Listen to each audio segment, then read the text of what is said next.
everyone and welcome to my channel Mathsy Maths। आज हम बात करेंगे एक बहुत ही कॉमन वर्ड के बारे में जो आपकी टीचर ज़रूर यूज़ करती है कि तुम्हारे नंबर इसलिए कटे हैं क्योंकि तुमने सिली मिस्टेक करी हैं। और हमें तो यही नहीं पता कि सिली मिस्टेक होती क्या है। पहली चीज़ सीखते हैं कि सिली मिस्टेक किसे कहते हैं, जो टीचर बार बार बोलती ही रहती है। सिली मिस्टेक वो मिस्टेक होती हैं या वो गलतियां होती हैं जो हम बिना सोचे कर देते हैं। जैसे 3 into 2 को हम 6 की जगह 9 लिख देते हैं, तो वो हो गई सिली मिस्टेक। अब सिली मिस्टेक की डेफिनेशन तो आपको पता चल गई कि क्या होती है। अब मेन क्वेश्चन आता है कि कैसे हटाएं ये सिली मिस्टेक्स या कैसे करें इसे ठीक। अब मैं आपको बताती हूँ ट्रिक्स इन सिली मिस्टेक्स को ठीक करने के लिए।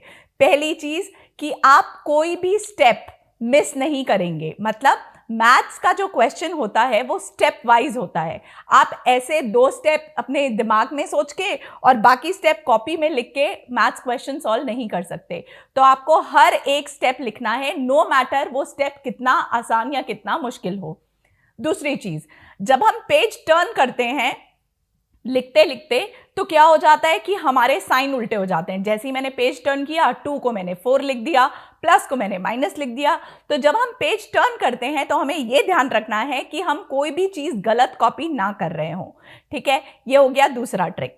तीसरी चीज़ जो हमें याद रखनी है वो ये है कि जब आप फॉर्मूले लिखते हो तो फॉर्मूले को बहुत ही बारीकी से लिखना है ताकि फॉर्मूले में गलती ना हो। जैसे कि सम टू एन टर्म्स का फॉर्मूला और ए nth टर्म का फॉर्मूला एपी के अंदर वो थोड़ा थोड़ा सेम है, लेकिन गलती नहीं करनी है। क्वेश्चन को ध्यान से रीड करना है, जो पूछा है बस उसी का आंसर देना है। उसके बाद नेक्स्ट स्टेप अब क्या करना है कि जब आपने सारी कैलकुलेशन अच्छे से एक पेज में करी हैं, जो मैं आपको ऑलरेडी अपनी पहली वीडियो में बता चुकी हूँ कि कैलकुलेशंस कैसे करनी है, उनको रीचेक बहुत अच्छे से करना है ताकि आपका कोई भी कैलकुलेशन एरर ना हो।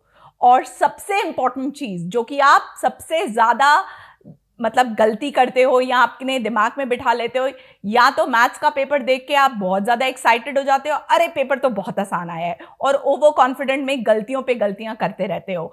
या आप इतने ज़्यादा नर्वस और हताश हो जाते हो पेपर देख के कि नहीं यार, अब तो ये पेपर मुझसे नहीं होने वाला, अब तो ये कोई भगवान ही मेरी मदद करेगा। तो वो चीज़ नहीं करनी। ना आपको अपने मैथ्स के पेपर को देख के बहुत ज़्यादा एक्साइटेड होना है, ना ही आपको बहुत ज़्यादा डरना है कि मैथ्स का पेपर कैसे होगा या ये तो बहुत ही आसान पेपर है। क्योंकि ऐसा कब क्या होता है कि जब पेपर बहुत आसान आ जाता है तो हम आधा क्वेश्चन तो पढ़ते हैं और आधा क्वेश्चन खुद ही अज्यूम कर लेते हैं, जिससे कि हम सारी वैल्यूज़ को उल्टा सीधा नोट कर लेते हैं। क्योंकि हमें इतनी खुशी होती है कि अरे मुझे तो इस बार के पेपर में तो मेरे 100 में से 100 आएंगे, और आते कितने हैं वो तो आपको भी पता होगा। तो इसी वजह से ये गलती नहीं करनी है। और नर्वस बिल्कुल नहीं होना, क्योंकि मैंने इतनी सारी वीडियोस बनाई हैं कि आपको कैसे अपनी नर्वसनेस दूर करनी है। तो अगर आपने अब वो वीडियोस नहीं देखी तो ज़रूर देखिएगा। So let's learn, like, share and subscribe maths maths.